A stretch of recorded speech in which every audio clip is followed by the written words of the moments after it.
Hey, y'all. So it's almost sundown. You see how it's getting dark, so I'm gonna make this real quick. Today's topic, we're gonna talk about uh, a little bit of human nature, dealing with relationships, making a change. If you find that you have gone through life in this pattern of short relationships, like I have a lot of short-term relationships. They're um, very deep, intense flings. You know what I'm saying? We fall madly in love, and sometimes they're volatile. Um, I seem, for some reason, seem to attract very aggressive women. Um,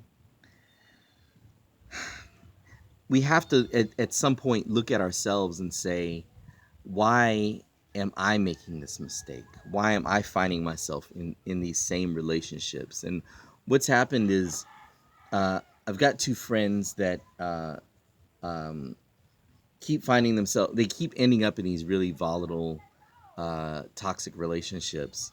One of them had like an off on relationship with the same guy for probably a decade or more.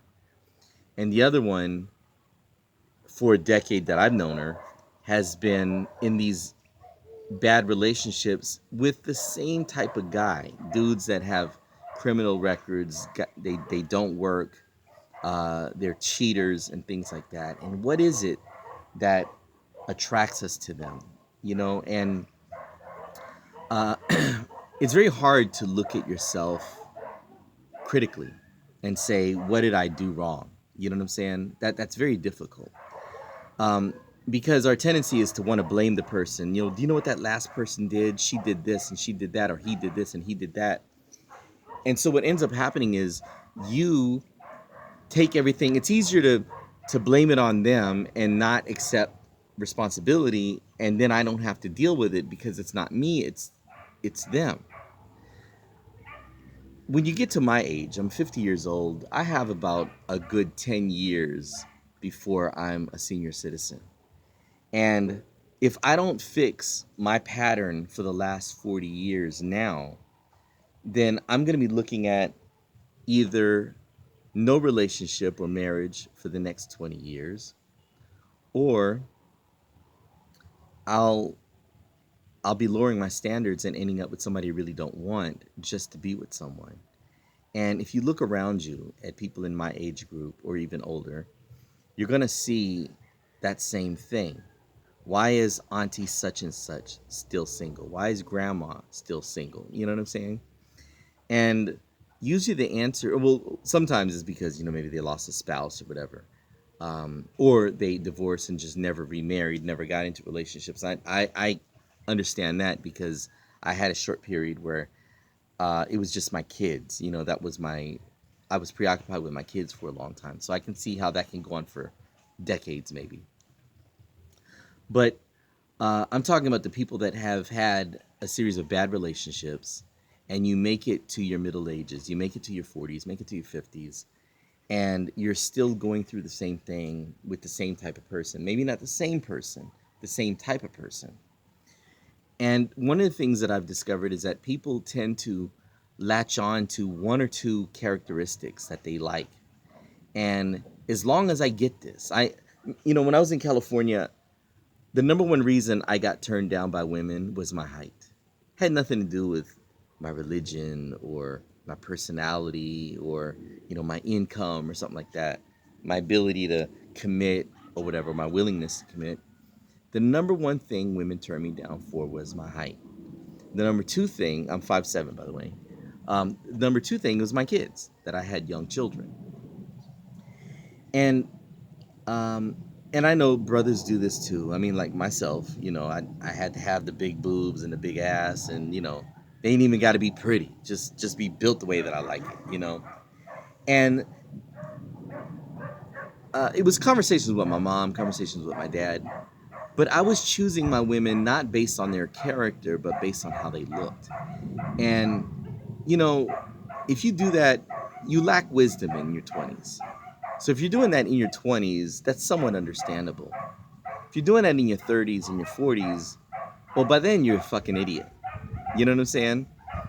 Because when we latch onto these things, matter of fact, people call them standards, right? I hear it from women all the time. Oh, I've got standards. They got to be, they have to have a chest and they have to have a flat stomach and be tall.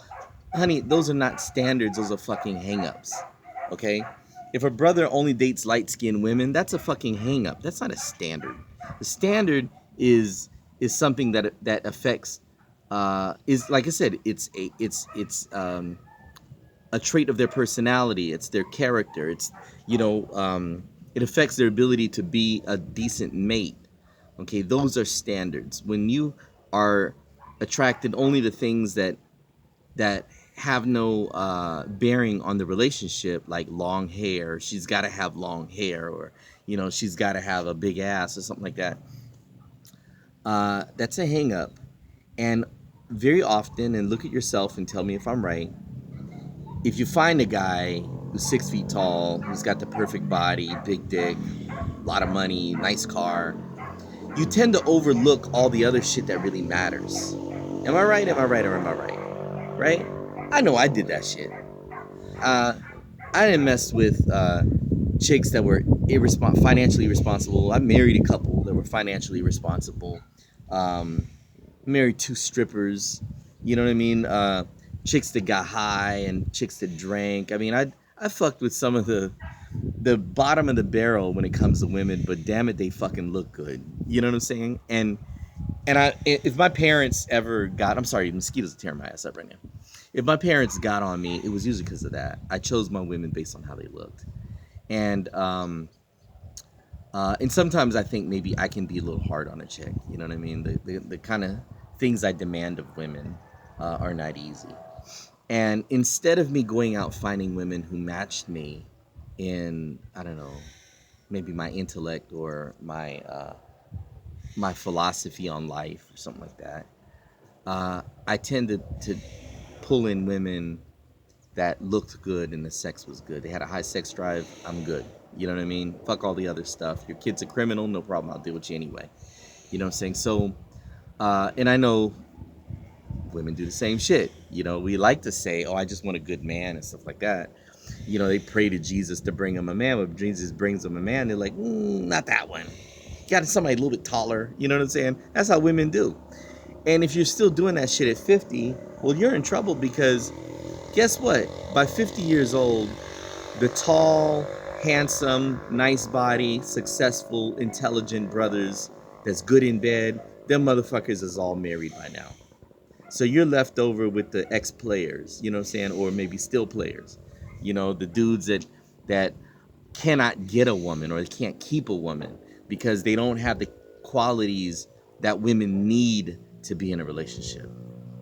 And that really is what happened to your old auntie who's still fucking single at 70 years old.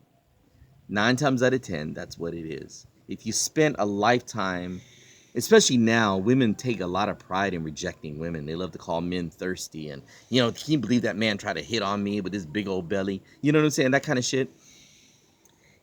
If you take pride in rejecting men, if you're bragging at how many on how many men you're rejecting, and for you it's a sport of canceling men, you are going to be perpetually single. Trust me. Okay, brothers are doing it right now. The question is always asked, why do men cheat? And yes, men with low character do cheat, but quite often men cheat because they don't have what they're looking for, and they're not telling you why they're not getting what they're looking for, because you're not it. And a man is not going to tell a woman, well, you're fuckable, you're nice looking, but you don't have these qualities that I want. And they're not going to tell you that, because while they're still looking for wifey material, they gotta fuck. You know what I'm saying? Men, we don't say we're lonely, we say we gotta fuck. And y'all would do the same shit. Women will settle with a guy who doesn't meet their standards, right? Their criteria. He'll do for now, but you're not even happy with this guy. You know what I'm saying? And sometimes, matter of fact, what's even worse is if you convince yourself that you're happy. If you're with this guy, he's not what you want, and you pretend, you convince yourself that you're happy. you know, the term cognitive dissonance is where you deny the truth, you run away from the truth in order to support this idea, right? That you want to hold on to. In politics, they do it. Say, for example, with Donald Trump, they overlook all his bad qualities because he's got that one thing that they want: a white president, or a president who's not afraid to say that he doesn't like people of color, or whatever it is. You know what I'm saying? In relationships, we do the same thing. You know, my friend that was getting her ass beat by this dude, he was cheating on her, nigga wasn't working. He was just a shitty guy all the way around. Had her caused her to lose jobs and get evicted from places. She convinced herself that she loved this nigga because, and she said, well, the kids like him. When she was miserable. She was miserable. She did better when she didn't have him. But there was something about him that she wanted. Maybe it was, he was good in bed, or maybe she just didn't want to. Well, she would not be lonely because she's a very attractive woman. She's getting hit on fucking daily. You know what I'm saying? And but she had to convince herself that this is what she wanted, and that's something that women do. Matter of fact, all of us do it. It's just that the man, I think, is uh, more willing to step out. He's more willing to end relationships. Women tend to stay with a guy she's not happy with, convince herself and her friends that she's happy when she knows that she's not. And guys will just fucking go get another piece of ass. You know what I'm saying? And so, if you want to make that change, if you want to be happy, you want to um, break the cycle, you have to look at yourself and figure out, why is it? Why am I still meeting people I don't want? And it isn't that there's no good guys out there. It's that there's no good guys who match the qualities that you want. I'm not going to call them standards. Okay? You must have a good looking man, or you must have a dude with a good job, or sometimes he ain't got to have a good job. You just need this nigga to be fine. He's got to be good in bed or something. You know what I mean? And we overlook the qualities that would normally disqualify him in order to have him just for that one thing. And like I said, us brothers, we do the same thing. We are constant. We will not settle. We will. I'm sorry, not settle. See, we call it settling. We will not settle down. We will not settle down and commit to any woman until we find one who looks like Serena. You know what I'm saying? And until then, our life is going to be peppered with short-term flings because I haven't found the one that I want, or all the stars have to be lined up in order for me to settle down with this woman. And so, for guys, we always feel like we have more time. You can be 50, 60 years old and think you still got it. Women tend to be more self-critical, so you feel like you're out of time when you're 40, and often you'll end up latching on to the closest guy to you, who gives you attention, who's halfway decent, even if he's not what you want. So I encourage you to look at yourself, look at your relationships, see what it is that made you take the person that you didn't want, made you stay with the person that wasn't treating you well, that was not uh, he wasn't in the relationship, and you knew it, but you stayed with him anyway. And figure those things out, and then make the steps towards changing it. Maybe you will have to take a guy who's not in great shape, is not exactly a freaking LL Cool J. You know what I'm saying? Maybe you will have to, get involved with a woman who ain't got that perfect body, or she ain't light skin, long hair. You know what I'm saying? Whatever it is, um, if you want to be happy.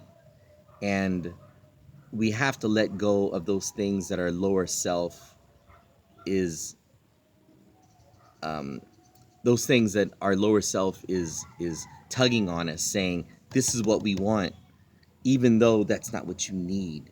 You understand? So anyway, that's all I got for the day. I should have wrote a script. You know what I'm saying? So anyway, I'll catch you guys next time. The next time we're going to finish talking about the alchemist lifestyle. I'm probably gonna make like at least 2 or 3 more videos on that. All right, peace.